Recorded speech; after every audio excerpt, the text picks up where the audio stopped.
Le magazine littéraire Épilogue est une présentation de la Librairie du Quartier. Merci à ce précieux partenaire et à leur équipe de libraires. Vos prochaines lectures vous attendent au 1120 Avenue Cartier. Bonjour officiellement, Geneviève. Bonjour Valérie. Alors, on parlait de cette maison d'édition, Egalmeister. C'est vrai qu'on s'est un peu extasié sur le design. Il y a quelque chose de compact, la couverture. Moi, je disais que ça me faisait penser un peu à des couvertures du New Yorker, par exemple. Mais bon, voilà pour le contenant. Mais le contenu, donc, Jane Eglin et Le temps d'après. Le temps d'après, c'est le deuxième tome d'une série, mais vous pouvez lire Le temps d'après sans avoir lu le premier. Mm-hmm. Les personnages, le narrateur, en fait quand même des retours dans le passé, ce qui nous permet de comprendre la genèse de ce qui se passe dans Le temps d'après. Je prends quelques secondes pour vous parler dans la forêt, le premier tome paru en 2017 en français. C'est l'histoire de deux sœurs, Eva et Nell, qui vivent en Californie et le chaos s'installe tranquillement pas vite dans les villes. Il y a presque plus d'essence, presque plus d'eau potable. Alors, le père des deux jeunes filles, c'est terminé, on s'en va vivre dans le bois. Et bon, les deux jeunes femmes, là, 17, 18 ans, sont pas trop contentes parce que là, nos amis, blabla. Puis le père, il est ferme. Non, on s'en va vivre dans le bois. Et tout au long du premier roman, les deux jeunes femmes apprennent à cohabiter avec la forêt, faire un potager parce qu'il y a des clairières, à utiliser les objets qui leur restent à bon escient, à développer de la débrouillardise. Et à la fin du premier tome, un événement X se produit et les deux jeunes femmes décident d'aller vivre encore plus profondément dans la forêt, tombent sur une souche de séquoia géant qui est creuse et décident d'habiter dans la souche. Bon, c'est pas impossible parce que moi, je me dis que la souche est probablement grande comme le studio. Alors, cohabiter à deux. Alors, c'est une histoire dans la forêt. Est-ce qu'il y a un fond, parce que là, on entend, tu parles de troubles urbains, est-ce qu'il y a un côté un peu dystopique, survivaliste dans leur démarche ou c'est plus au départ, une fable? C'est plus une fable, puis un désir de s'éloigner de la violence. L'humain, dans des situations critiques, peut devenir assez brutal. Donc, le père, lui, décide de s'éloigner de tout ça avant que ça dégénère davantage. Dans Le temps d'après, on a Burl, un adolescent de 15 ans. C'est lui qui raconte l'histoire. Du séquoia. Non. Sont-ils encore dans le séquoia? Il est encore dans le séquoia parce que Burl, c'est le fils d'une des deux sœurs, dont je ne révélerai pas qui est sa mère biologique.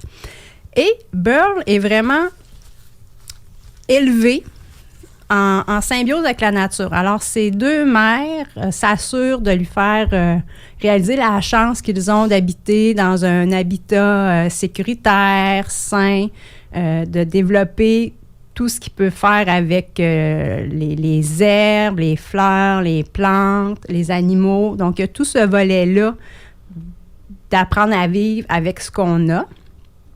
Et ils ont presque plus d'objets fabriqués. Et ce qu'il reste comme vêtements, souvent, c'est des sacs de jute qu'ils ont trouvés au gré des fois de leur promenade. Là, il y avait comme des spots où il y avait déjà il restait des maisons. Puis, à un moment donné, ils font des semelles de sandales avec des vieux pneus. Fait qu'il y a tout ce volet-là de récupération, de vivre avec ce qu'on a et de développer la débrouillardise. Les deux mères aussi racontent plein d'histoires à Burl.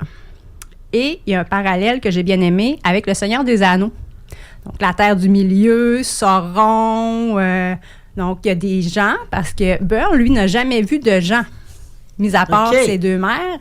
Ce qui fait en sorte qu'il y a de la difficulté à concevoir qu'il y a d'autres humains que trois.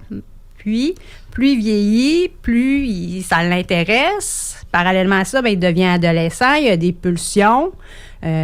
Moi, pourquoi je suis là, comment j'ai fait pour exister. Fait qu'il y a toutes ces explications-là aussi. Les deux mères sont très réticentes à parler des gens à Burl, parce que les deux femmes, Nell et Eva, disent il n'y a plus beaucoup de gens gentils. Alors, il y a comme une crainte, une peur aussi qui s'installe de façon insidieuse. De briser cette bulle aussi. Oui. Mais Burl, lui, ça l'obsède pas, mais il se demande pourquoi moi, je peux pas voir de gens. Parce que ses mères lui ont enseigné. La journée où tu vas rencontrer des gens, tu dois les saluer. Bonjour, je suis Burl, comment allez-vous? Fait qu'il sait comment agir. Donc, la journée où il rencontrera des gens, il sera capable d'interagir. Mais il y a toujours ça dans sa tête. Le roman commence et c'est le soir, je ne veux pas me tromper, c'est la nuit du feu de joie.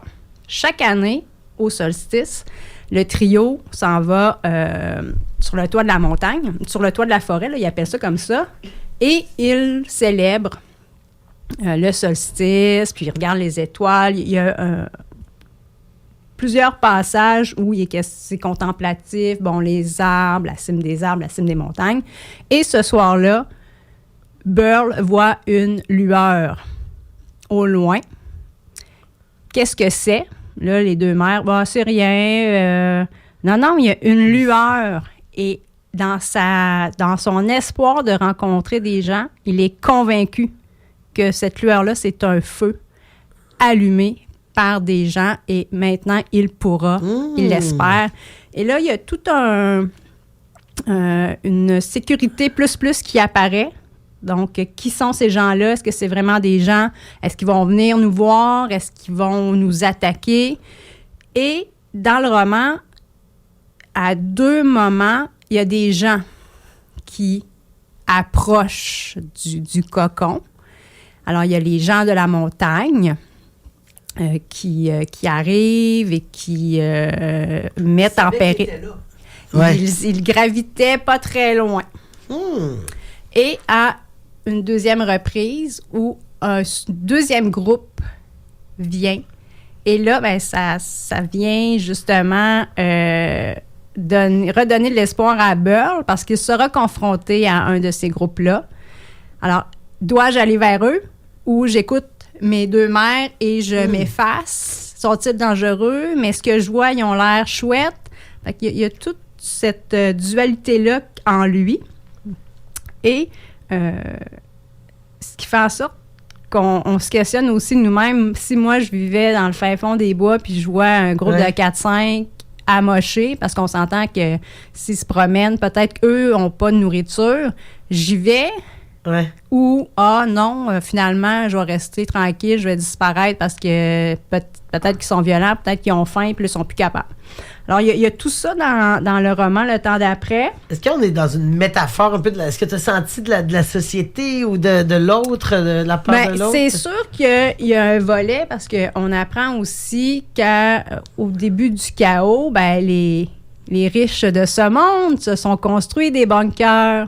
Une belle métaphore quand même avec donc avec des serres hydroponiques qui ont réuni des scientifiques afin d'avoir des médicaments. Fait que ça, il y a quand même un lien à faire.